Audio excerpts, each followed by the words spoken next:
오늘의 주요 뉴스입니다. 코로나19 신규 환자가 54,519명으로 금요일 기준 9주 만에 최다를 기록하면서 증가세를 이어가고 있습니다. 위중증 환자는 345명으로 8일째 300명대이고 추가 사망자는 40명 발생했습니다. 어제 발령됐던 초미세먼지 주의보가 아직도 일부 지역에 남아있는 등 오늘도 대기 상태가 완전히 회복되지 않았습니다. 주말에는 전국에 강한 바람을 동반한 비가 내리면서 미세먼지가 사라지고 기온이 크게 떨어질 것으로 보입니다. 인공지능을 이용해 단백질의 구조를 예측하는 기술 개발 경쟁이 전 세계적으로 활발합니다. 더 나아가 단백질과 결합할 수 있는 새로운 물질을 찾는 인공지능도 개발되고 있어서 신약 개발 기간을 획기적으로 단축할 수 있을지 주목됩니다. 고층 건물 화재를 초기에 신속하게 진압하기 위해서 강화 유리를 깨뜨릴 수 있는 소방 드론이 개발됐습니다. 시연 과정에서 GPS 문제가 드러나기도 했는데 연구팀은 보완 작업을 거쳐 상용화를 추진할 계획입니다. 미국의 지난달 소비자 물가가 7.7% 올라서 올해 가장 작은 상승폭을 기록했습니다. 인플레이션이 정점에 달했다는 분석이 나오면서 미 연준이 오늘 12월 기준금리 인상 속도를 늦출 여지가 생겼다는 전망도 나오고 있습니다.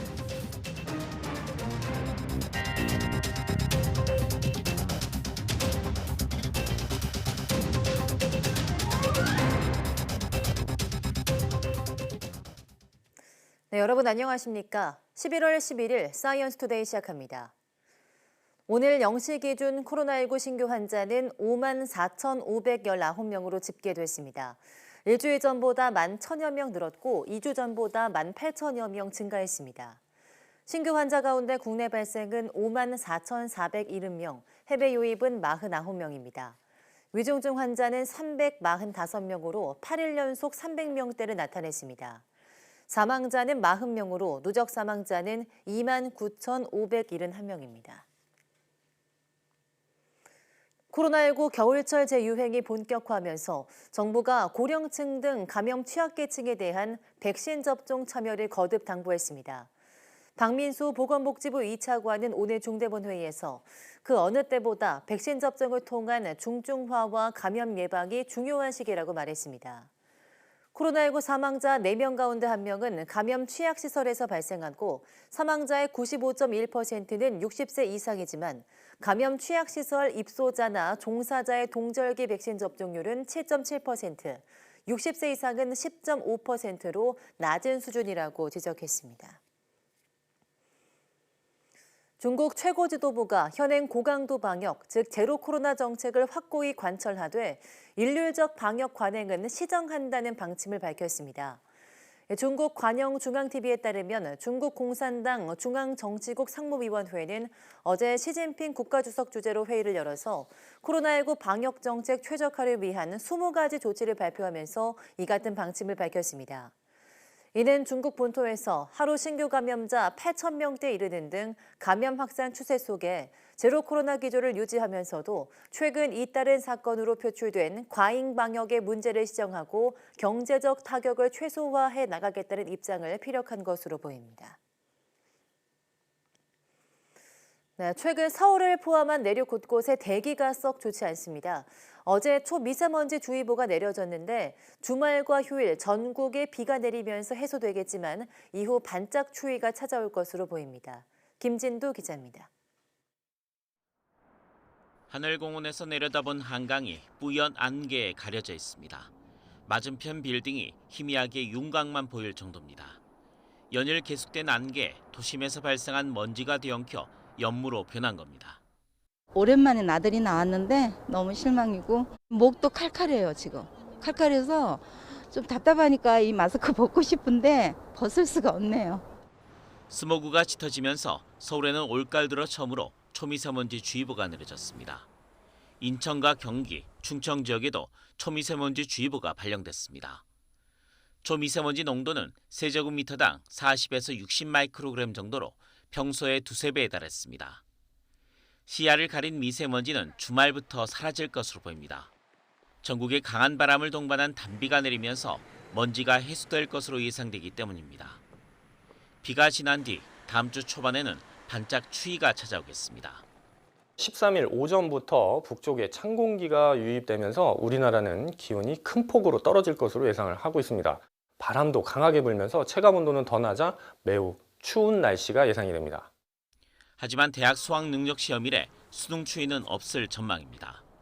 서울 기준으로 아침 기온은 4도, 낮 기온은 13도로 평년 기온을 2도가량 웃돌 것으로 예상되기 때문입니다. 다만 일교차가 9도 정도로 무척 커 수험생들은 심한 온도 변화에 대비한 복장을 준비하는 게 좋습니다. YTN 김민우입니다. 좀 비켜주면 좋은데, 양쪽으로 좀 비켜주면 좋은데. 아, 앞차가 안 비켜주네. 앞차 좀 비켜줘. 아, 택시처럼 이렇게 바짝 붙여줘 좀. 이런. 아, 강적이네, 강적이야. 그래도 안 가. 요 오른쪽 공간이 있어, 좀 비켜줘. 아, 오른쪽으로 좀 가세요. 이제 비켜줘. 야, 너 거기로 우회전하려고 고럴라고. 이야, 2분 30초 허비했어요. 긴급 상황일 때는 2분 30초 증가는 큽니다. 저 시간에 자기 가족이 죽을 수도 있어요.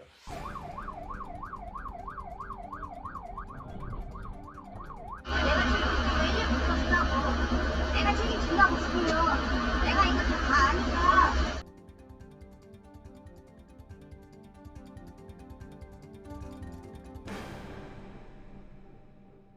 일초가 급한 구급차 앞을 막고 비켜주지 않는 얌체 차량 영상 보셨습니다. 이번엔 위기 상황에 더 신속하게 대처할 수 있는 새 기술 개발 소식 하나 전해드리겠습니다. 강화 유리도 자체적으로 깨뜨릴 수 있는 소방 드론이 개발돼서 화재 초기 건물 진입이 한결 수월할 수 있는 가능성이 커졌습니다. 이상곤 기자입니다.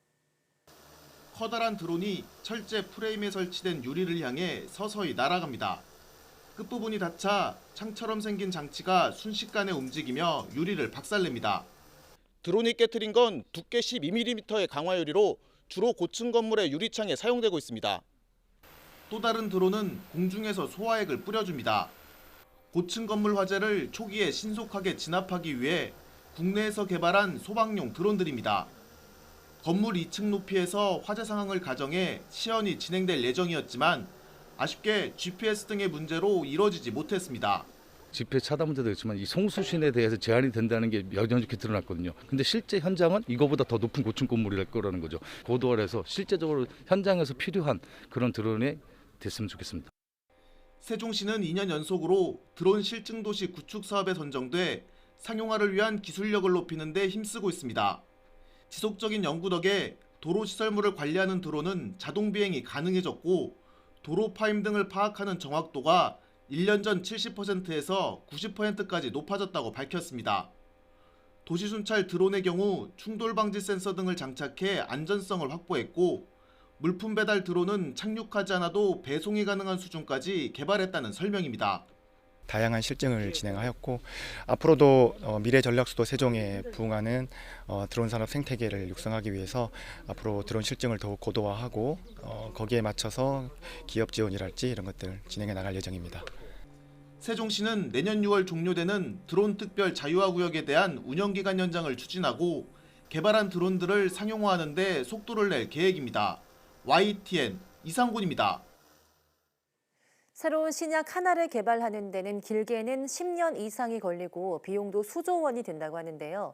과학계에서 신약 개발에 인공지능을 도입해서 신약 개발 기간과 비용을 대폭 단축할 기술을 개발하고 있습니다.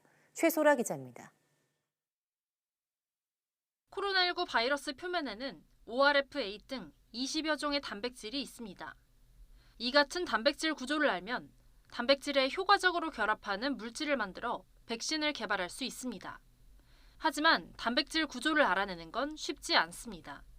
단백질은 아미노산 20여 종이 일정 순서로 배열된 구조로 성분은 단조롭지만 서로 상호작용해 복잡한 모양을 띠기 때문입니다. 전 세계 과학자들은 인공지능을 이용해 단백질 구성 성분 정보만으로도 단백질 구조 전체를 예측하는 기술을 개발 중입니다. 가장 앞서 있는 건 구글 딥마인드의 알파폴드. 다양한 단백질의 정보를 축적해놓은 덕분에 지난 2020년 코로나19 바이러스의 유전 정보가 공개되자마자 바이러스 단백질 20여 종의 구조를 성공적으로 예측할 수 있었습니다. We now have a ground truth for ORF8, which is one of the coronavirus proteins. And it turns out we did really well in predicting that. 국내 연구진이 개발한 인공지능 프로그램입니다. 단백질 2개의 서열을 입력하자 각 단백질의 구조를 예측할 뿐 아니라 두 단백질이 어떻게 결합할지도 예측해 원자 단위로 보여줍니다. 연구진은 여기서 더 나아가 특정 단백질과 결합할 수 있는 완전히 새로운 단백질을 만드는 기술까지 개발 중입니다. 생체 분자들 간의 상호작용에 대한 데이터는 아주 많지는 않거든요. 그런 이제 주어진 데이터들을 어떻게 활용해서 그 인공지능을 학습시키느냐 하는 거고 인공지능을 어떻게 설계하느냐 이런 것들이 중요하다고 할 수 있습니다. 또 인공지능을 이용하면 전통적인 방법으로는 발굴할 수 없는 종류의 새로운 신약 후보 물질도 만들어낼 수 있을 것으로 내다봤습니다. 지금까지 신약 후보 물질을 발굴하는데 수개월에서 수년까지 걸렸다면 이제는 단 몇 분 이내로 줄일 수도 있다는 설명입니다. 단백질 구조를 예측하는 것을 넘어 새로운 단백질을 설계하는 인공지능이 신약 개발 기간과 비용을 획기적으로 줄일 수 있을지 주목됩니다. YTN 사이언스 최소라입니다. 도요타 자동차 등 일본 기업 8곳이 첨단 반도체 자국 국산화를 위해서 새 회사를 공동으로 설립했다고 일본 언론이 보도했습니다. NHK 등 일본 언론 보도에 따르면 새 회사는 자율주행과 인공지능 등의 대량의 데이터를 빠른 속도로 처리하는 분야에서 필수적인 첨단 반도체 기술을 개발해 5년 뒤인 2027년부터 양산한다는 목표입니다. 회사의 명칭은 라피더스로 도요타와 소니, 소프트뱅크 등 일본 주요 기업 8곳이 출자합니다. 일본 정부는 연구개발 비용 등으로 700억엔, 약 6,600억 원을 이 회사에 지원하기로 했습니다. 이 회사는 해외에서 근무하는 일본 기술자를 불러들여서 회로 선폭 2나노미터 이하 반도체 생산에 길을 연다는 구상이라고 NHK는 전했습니다. 고공행진하던 미국의 인플레이션이 정점을 찍은 것으로 보이는 지난달 물가 지표가 나왔습니다. 7.7% 상승으로 우크라이나 전쟁 이후 가장 적은 폭의 상승이었는데요. 미 연준의 금리 인상 속도에 숨통이 다소 트일 것으로 전망이 조심스럽게 나오고 있습니다. 보도에 김상구 기자입니다. 지난달 말 뉴욕의 할로윈데이 거리 행진에서는 기록적인 물가 상승의 고통을 보여주는 퍼포먼스가 등장했습니다. 물가 상승이 어느 정도이길래 그럴까? 올해 미국의 소비자 물가 지수 상승률은 6월에 41년 만에 최대치인 9.1% 올랐고 1, 2월의 7%를 제외하면 모두 8%를 웃도는 역대급입니다. 이로 인해 미 연준은 공격적인 금리 인상을 하는 상태. 그런데 고공행진 중인 인플레이션이 정점을 찍은 것으로 보이는 지표가 나왔습니다. 지난달 소비자 물가 지수가 전년 동월 대비 7.7% 오른 것입니다. 올해 1월 이후 가장 작은 폭의 상승으로 러시아의 우크라이나 침공 이후 가장 낮았고 블룸버그 통신이 집계한 전문가 전망치 7.9%보다 낮은 것입니다. 전월 대비 상승률도 0.4%로 역시 전문가 전망치 0.6%보다 낮았습니다. 변동성이 큰 에너지와 식품을 제외한 근원 소비자 물가 지수 역시 전년 동월 대비 6.3% 올라 40년 만에 최고치였던 지난 9월보다 내려갔습니다. 지표가 이렇게 예상을 밑돌면서 연준이 오는 12월 기준금리를 0.75%포인트가 아닌 0.5%포인트 올릴 것이라는 전망이 많아지는 분위기입니다. 블룸버그와 로이터 통신은 물가 상승이 둔해지면서 연준이 금리 인상 속도를 늦출 여지가 생겼고 인플레이션이 정점을 찍은 것으로 보인다고 각각 보도했습니다. 이번 지표로 미 국채금리 등의 시장이 요동치는 격한 반응을 보인 가운데 한 번의 물가 상승률 둔화 발표만으로 연준의 통화정책 방향 전환을 예상해서는 안 된다는 경고성 분석도 만만치 않습니다. YTN 김상호입니다. 조 바이든 미국 대통령은 오늘 발표된 소비자 물가 지수와 관련해 경제 성장과 일자리 창출을 포기하지 않고도 인플레이션을 낮추는 데 진전해 보이고 있다고 평가했습니다. 바이든 대통령은 성명을 통해 자신의 경제 계획은 성과를 내고 있고 미국민은 우리가 강력한 위치에서 글로벌 경제 도전에 맞서고 있음을 볼 수 있다며 이같이 밝혔습니다. 중간선거에서 공화당이 하원 다수당을 차지할 가능성이 높은 가운데 바이든 대통령은 공화당 동료들과 함께 일할 준비가 돼 있다며 협치를 거듭 강조했습니다. 네, 미국 소비자 물가가 한풀 꺾이자마자 주식시장은 날개를 달았습니다. 금리 인상 속도가 조절될 거란 기대감으로 뉴욕 3대 지수 모두 폭등세를 보였는데요. 물론 아직 바닥이 아닐 수 있다는 신중론도 제기됐습니다. 류재복 기자입니다. 뉴욕 3대 지수 가운데 하나인 나스닥 지수가 7.35%나 올랐습니다. 코로나 대유행 초기인 지난 2020년 3월 이후 가장 큰 오름폭입니다. S&P 500과 다우존스 산업평균 지수도 각각 5.54%와 3.7% 상승했습니다.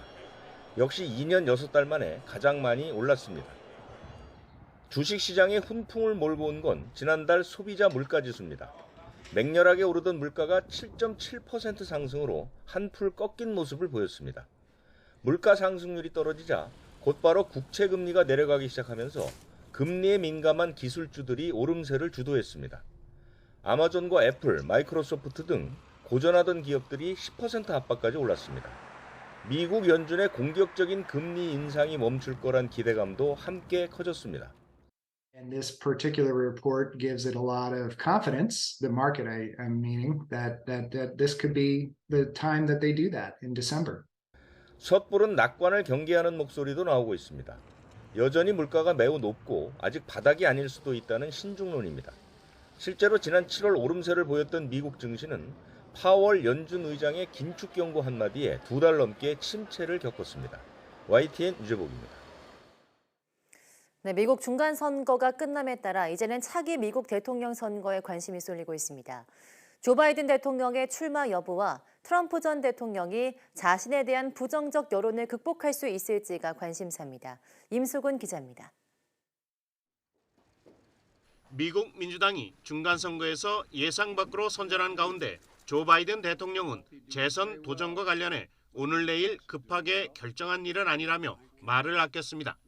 다만 원래 생각은 중간선거 결과와 관계없이 재선에 도전하는 것이었다며 내년 초까지 가부를 결정하겠다고 밝혔습니다. This is ultimately a family decision. I think everybody wants me to run, but we're going to have discussions about it. And my guess is it'll be early next year we make that judgment. 비록 중간선거에서 선전하긴 했지만 문제는 40% 안팎의 낮은 지지율과 심심치 않게 불거지는 건강 우려입니다. 특히 고물가와 기름값 오름세는 계속 바이든의 지지율 발목을 잡아 재출마 선언을 어렵게 할 수도 있습니다. 공화당의 상하원 압승, 이른바 붉은 물결을 발판 삼아 재출마 선언을 계획했던 트럼프 전 대통령. I'm going to be making a very big announcement on Tuesday, November 15th at Mar-a-Lago in Palm Beach, Florida. 그러나 펜실베이니아와 애리조나 등 그가 지원했던 주요 출마자들이 잇따라 낙마하면서 공화당 부진의 원인을 제공했다는 비판에 직면했습니다. 트럼프 전 대통령은 중간 선거를 매우 큰 승리라고 자평하며 책임론 차단과 출마 명분 쌓기에 나섰습니다. 트럼프는 여전히 가장 유력한 공화당 차기 대선 후보이지만 최근 급부상한 론 디센티스 플로리다 주지사의 기세도 만만치 않습니다. Who do you think would be the tougher competitor, Ron DeSantis or former President Trump? It'll be fun watching them take on each other. 한 달 뒤 미국 상원의 향방을 가르게 될 조지아주의 재선거가 마무리되면 미국 정치권은 본격적인 대선 몸풀기에 들어가게 됩니다. YTN 임수근입니다.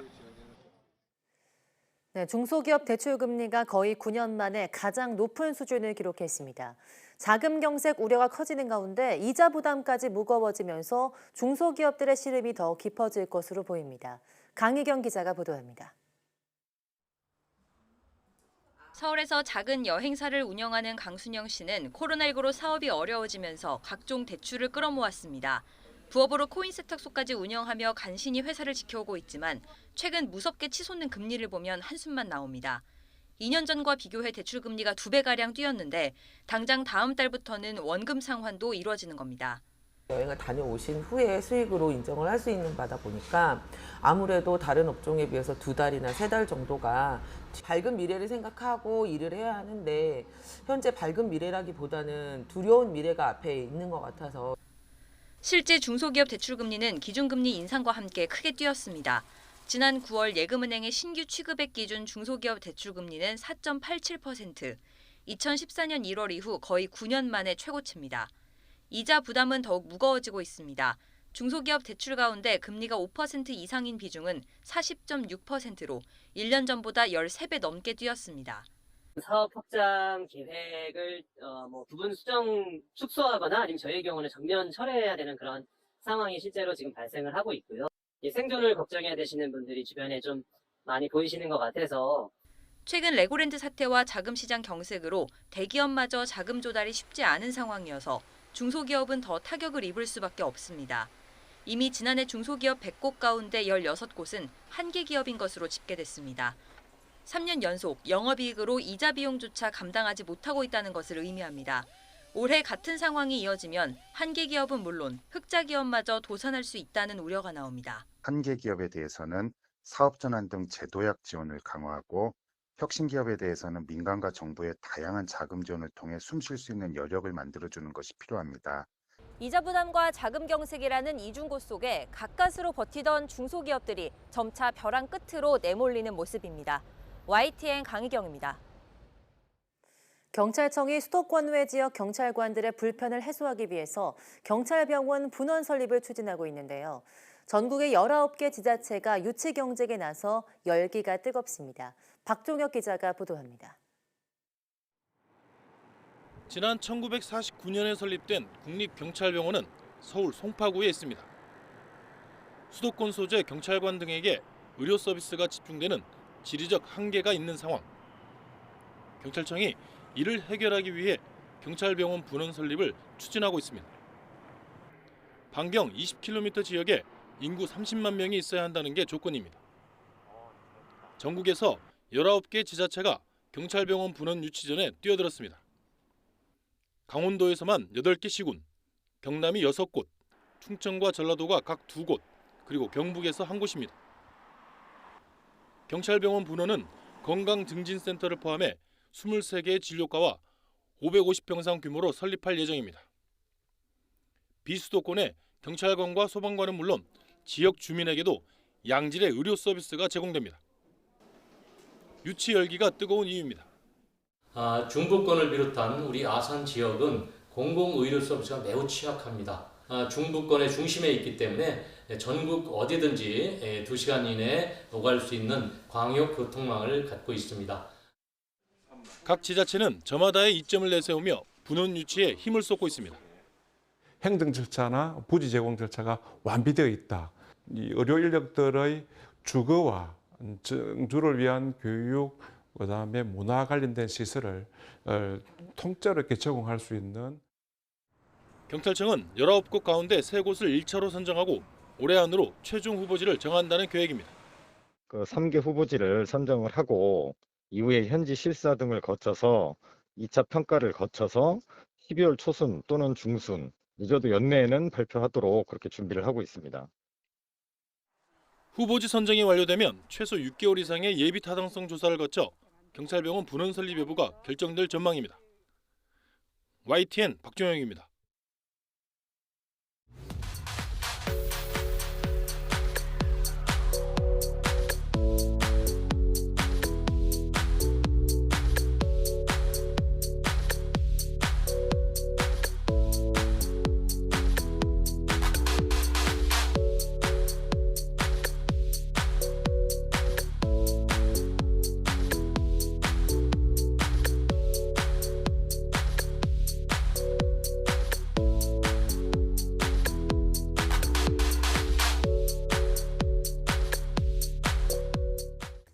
장난감이라고 하면 아이들의 전유물이란 생각이 들곤 하는데요. 하지만 최근엔 자신의 개성을 표현하고 다양한 메시지를 전달할 수 있는 아트 토이를 수집하는 컬렉터들이 많아지고 있습니다. 오늘 오후 사이언스 투데이 사이언스 인 아트에서는 아테토이계 대표 작가인 카오스에 대해서 이야기 나눠보겠습니다. 많은 시청 바랍니다. 함께해 주신 여러분 고맙습니다.